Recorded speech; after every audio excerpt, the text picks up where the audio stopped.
seat. Have a seat, everybody. Have a seat. Thank you. Thank you. Thank you so much for your welcome. And I am both humbled and privileged to stand before you today as the leader of the Democratic Unionist Party. We live in momentous times, but throughout it all, I am mindful of the support and the work of those of you in the hall, and indeed those of you who are supporters watching at home. Today I say a heartfelt thank you to the members, friends and supporters of the party for all that you have done over this past 12 months. Ultimately, politics is about serving the interests of the people and shaping the future for the benefit of everyone, and that must be our guiding principle. Now, of course, I want to add my personal welcome to Boris for joining with us and addressing our conference. Thank you so much. And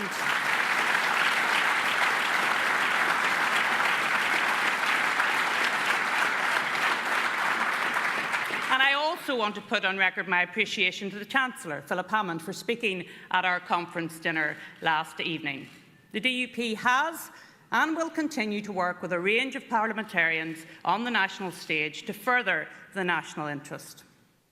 I am delighted as well to have a delegation from Gibraltar who have travelled to participate in our conference this weekend, and it is fitting that we launched our Friends of Gibraltar grouping earlier on. I had the pleasure of paying a wonderful visit to Gibraltar in September and meeting with the Chief Minister, Fabian Picardo. Conference, I was enthused by the passion and the pride the people of Gibraltar have for their home and for their Britishness. We understand that passion and pride, and today, conference, we stand with the people and the government of Gibraltar at this difficult time.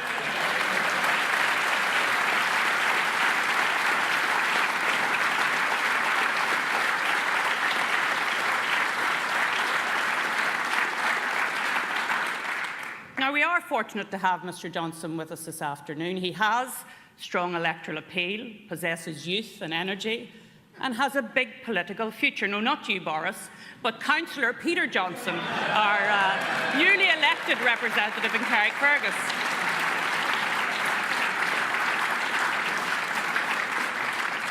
Let me again congratulate Peter and the East Antrim team on that by-election victory. We were all delighted when Peter gained an extra seat for the party, taking what had been an independent seat and pushing the DUP vote share in the area up by 12%, with a 40% first preference advantage over the nearest rival candidate. And Peter is not our only new addition at council level. I also want to offer a very warm DUP welcome to Alderman Sharon McKillop from Causeway Coast and Glens Council.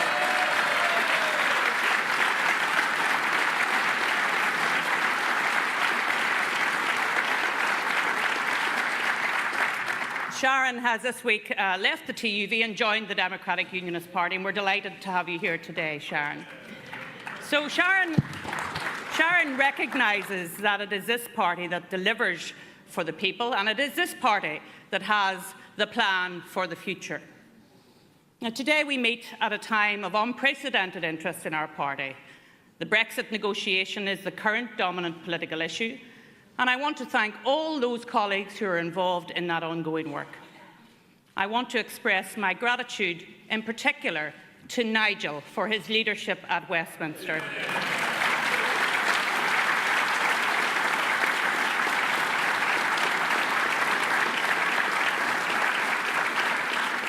And indeed, I want to thank all of my parliamentary team for the work that they do. But at this point, I want to take a moment to say a special thank you for the work that our Member of the European Parliament, Diane Dodds, has undertaken.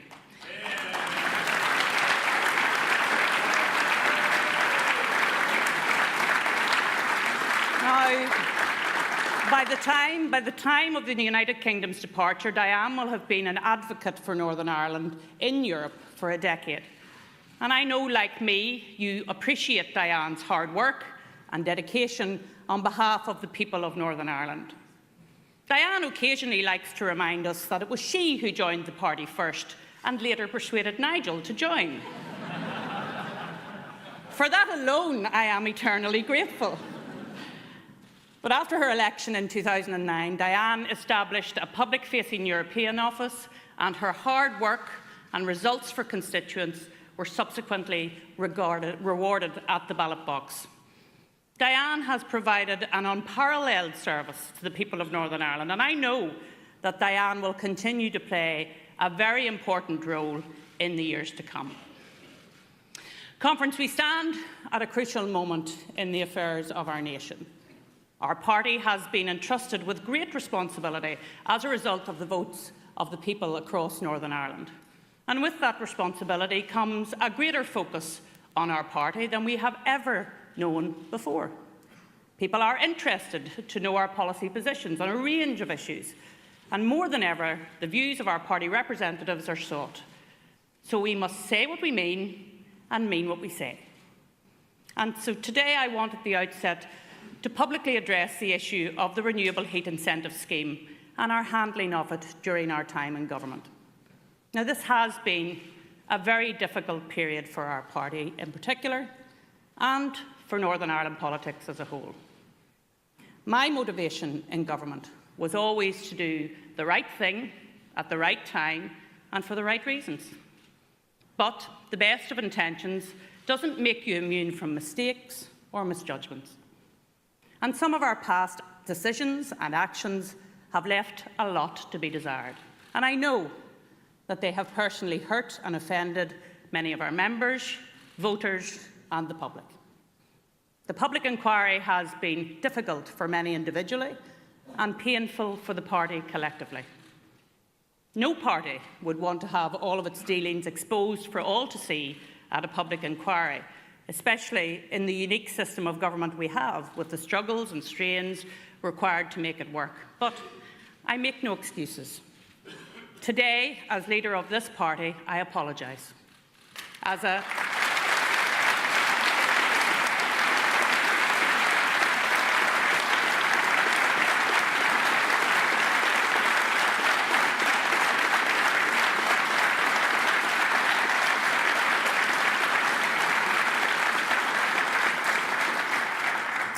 party, we are deeply, deeply sorry for the mistakes we made and for the things we got wrong during that period.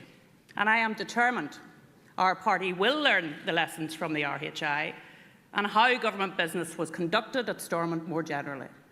Now, there are many lessons to learn. These lessons, such as ensuring that we have the best people appointed to ministerial office and that all our representatives are clear on what is required of them.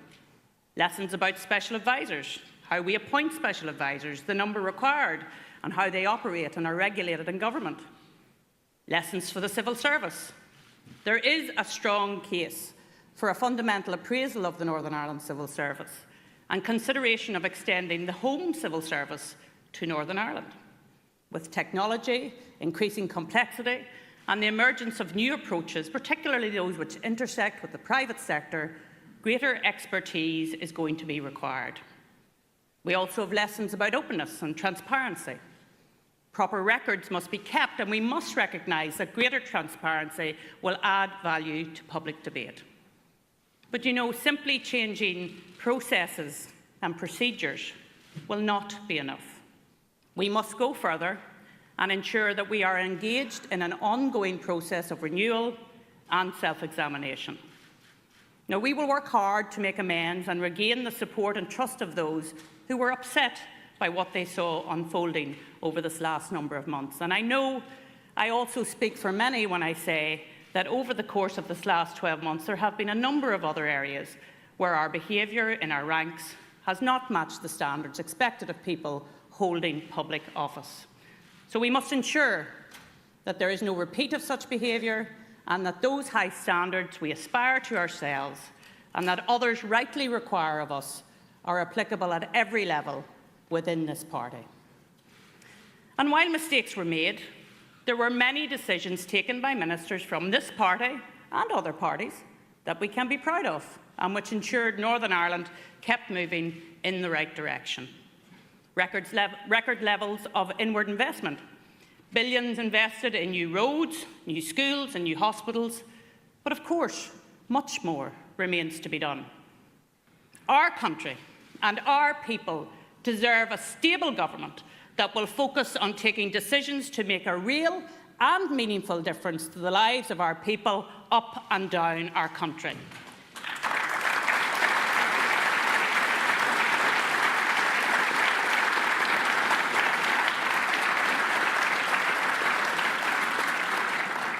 So, Conference, as we look to the future, the Union is the best political, social, economic and cultural foundation to lay for the next generation. Why do I say that? Because through our union with Great Britain, we can contribute to and benefit from being a constituent part of one of the oldest democracies. We can contribute to and benefit from public services and safety nets many other countries cannot match. For example, our fantastic National Health Service. We can contribute to and have the protection of one of the largest economies in the world. And we can contribute to and benefit from a cultural wealth, the envy of the rest of the globe. And all of this was achieved not by one constituent part of the United Kingdom alone, but by the efforts and talents of all of them. All of this.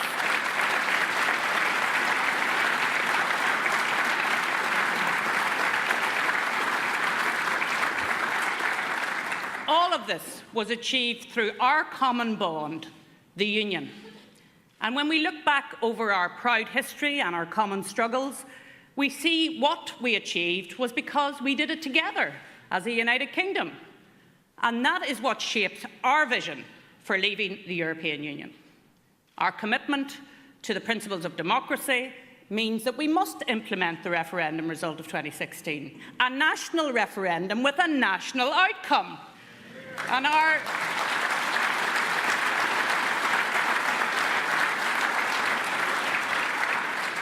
commitment to the common good for all parts of the United Kingdom means we must leave as one nation and that we must work collectively to make it a success. Our common history teaches us that the United Kingdom has and will continue to be a global success. We've done it before and can do so again.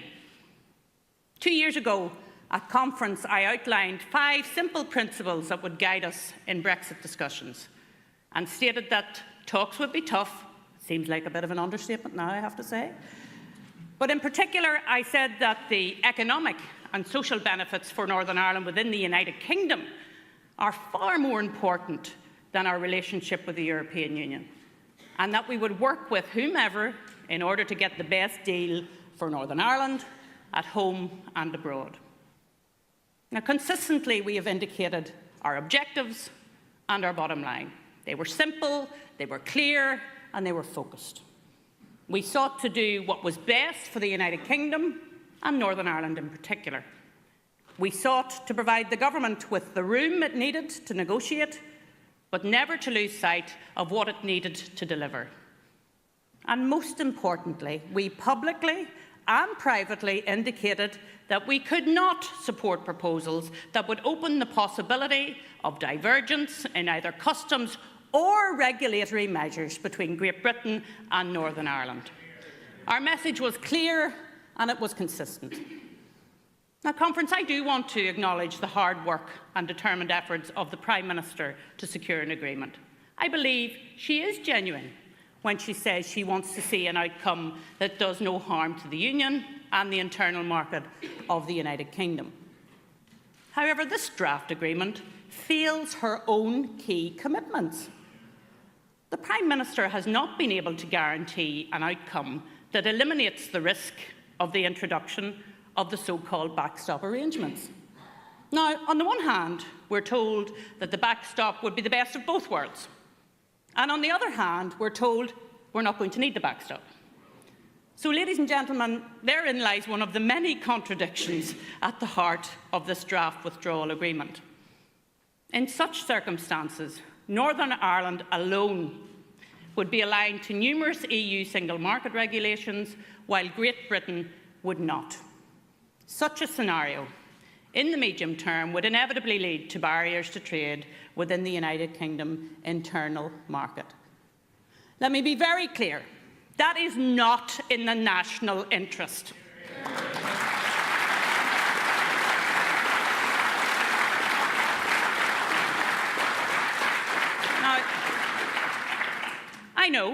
that there are many in the business community in Northern Ireland who are frustrated with the pace of negotiations and the politics around it, and who simply seek certainty.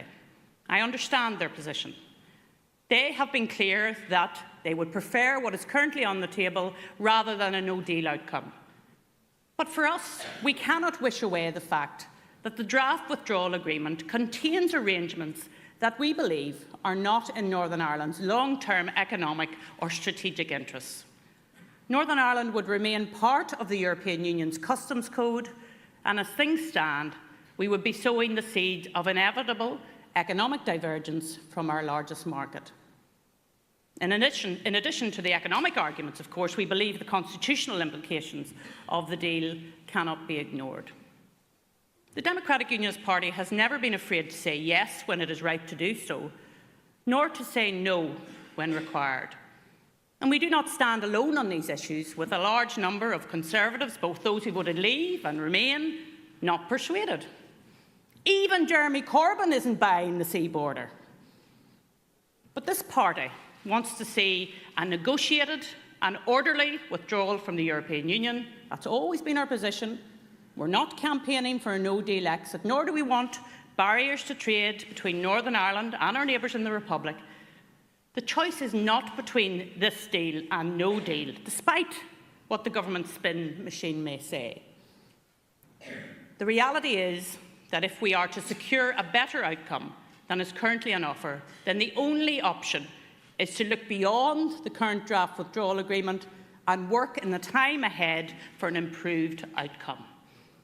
This party acted responsibly in the national interest to secure a government in 2017, and we will not be found wanting in our efforts to secure a better outcome, an outcome that does not leave Northern Ireland open to the perils of increased divergence away from the rest of the United Kingdom, an outcome which instead truly works to the benefit of all parts of this great nation. Now, the days and weeks ahead will be challenging, but we will continue to work in Parliament to achieve the best possible deal for Northern Ireland and the United Kingdom as a whole, guided by our principles and by our objectives. Conference, this party has come a long way since the days when Dr. Paisley and a small band of faithful men and women stepped out to form the Ulster Democratic Unionist Party. We are at the centre of political life in Northern Ireland and the United Kingdom. And we have the opportunity to shape the future, but we must ensure we translate our vision into a reality, and our unionism must deliver to the benefit of everyone in Northern Ireland. That is why, when the Confidence and Supply Agreement gave us the opportunity to contribute so integrally to our nation's affairs and deliver for Northern Ireland, we did so. And we insisted, by the way, on delivering for everyone in Northern Ireland. Let me give you a few examples which are not often talked about. If you know a child or a parent who has benefited through Sure Start or extended schools provision, those services are being funded through the money which we secured to tackle deprivation in the Confidence and Supply Agreement. Indeed, this year, and I'm really proud of this, an additional £10 million was able to be provided to improve mental health services. Ladies and gentlemen, delivering for the people we represent is what shapes our vision for devolution. We want to use the flexibilities that devolution provides to make Northern Ireland even better for all. And our vision does not end at the steps of Stormont. Our councils have larger budgets and staff teams than some government departments, and more powers than ever before. We see their untapped potential, and that working alongside a restored Assembly and taking forward city deals can only help drive Northern Ireland forward. At local government, our plan is not just for low rates and quality services, but also to make a meaningful difference to our society. Next May, voters will have the opportunity to elect new councils for the next 4-year mandate, and the Democratic Unionist Party will field a strong team of local government candidates that will combine youth and experience, as always. We will offer voters the chance to return candidates to councils who will deliver quality services without overburdening the ratepayers. Now, the 11 new councils have almost completed their first full term in office, and I recognise that the creation of the new councils has not been without its difficulties, and none more so than in the west of Northern Ireland, where minority unionist communities have not been respected and where the equality agenda has done little to support unionist culture and identity. And as we move forward, we are determined, I am determined, to spotlight this issue and work to ensure that those who shout the loudest about respect and equality practice what they preach.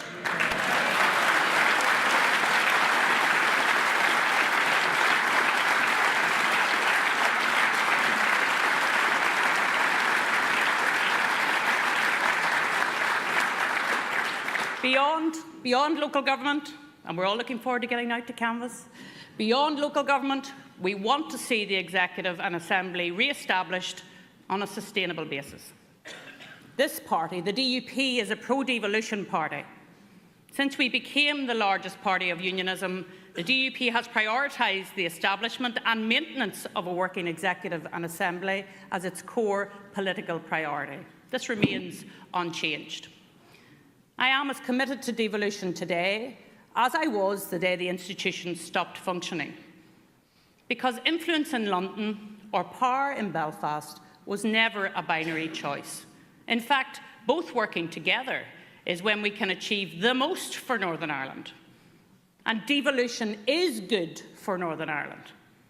While securing a stable administration is, we know, challenging, local decision-making by those who live here is by far the best option. Throughout 2007 to 2017, the DUP persisted through every challenge. Every time there was a substantive roadblock, we sought to work through each one and achieve a balanced agreement. Now, there were many times it would have been easy to walk away, but we didn't. Throughout, the DUP understood that dealing with the problems from within an Executive and Assembly was always the better course. And history will clearly show what we achieved in that decade was so much more than what had preceded it. The successes of the 10 years of an Executive were generally characterised by the power of a series of decisions that flowed from locally accountable ministers. However, we cannot disguise the fact that too many of the big decisions were either avoided or started and never finished. Now, it took a decade of negotiations to create a stable Executive. We now need 10 years of genuine change and of transformative government. The case for change is not limited to our politics and institutions, but change is required in how we work together with other parties in coalition and how that coalition works with the civil service. In any new Northern Ireland administration and during talks that might bring one about, I want all parties to have their mandates respected. And I will encourage the full involvement of all parties capable of holding ministerial office and want their contribution considered and acted upon on its merits. The DUP will step up its engagement with the Secretary of State and with the other parties to chart a way forward. And when Stormont does return, we need to demonstrate that it is with the intention of making the big decisions and that we will all operate with genuine collective responsibility. Clearly, there needs to be more certainty that the institutions will be robust and withstand political pressure, and a Northern Ireland Executive should be established on the basis of a concise, agreed coalition plan for government. And such an agreement needs to address the fundamentals of our NHS and our education system. In education, we must ensure more funding is targeted at the classrooms and that, where necessary, we do not shy away from taking difficult decisions if that is what is in the best interests of pupils and staff. On health, we prepared more plans for reform than actual reforms we ever implemented. And any new Executive must be on the basis of the implementation of the Bengoa report, and we must ensure funding earmarked for health goes to health. We must also be conscious that there is a lack of cultural security, primarily for unionists, but also for others. We need a new cultural deal for everyone in Northern Ireland that respects difference and fosters understanding, because it is in unionism's interest for those from all backgrounds to feel comfortable in a Northern Ireland at peace with itself. The result will be a Northern Ireland with effective, functioning, devolved government, making a tangible difference to people's lives. Now, as the largest party of unionism and the party of Northern Ireland, the mantle for change and delivery naturally falls at our feet. Now, we have never shirked the opportunity to lead before, and we will not do so now. The size, the breadth and the depth of our team set us apart and give us confidence that we can rise to the challenges that lie ahead. And we have much work to do in the year ahead. Any successful political party wants the fullest possible range of voters and potential voters, and our broader responsibility to unionism must guide our behaviour. Supporters of the union, and I'm looking out at you all, come in all shapes and sizes. We always need to be seeking to attract the maximum number of voters to the unionist cause. And our overarching strategic task is to sell the benefits of the union and persuade a new generation of our people that it is a union that works for them as it has for us. We have the vision, the plan and the team to deliver for Northern Ireland. Now is the time to learn the lessons from the past, look forward to the future and shape it with confidence and determination. I stand here believing that with our Westminster team, with our Assembly team, with our councillors and with each and every one of you, that we can achieve it all for the people, for the country and for the union. Let us keep focused as we lead, and let us never lose sight that we have a historic responsibility to lay solid foundations for the next generation. Conference, let us stand strong for Northern Ireland. Thank you.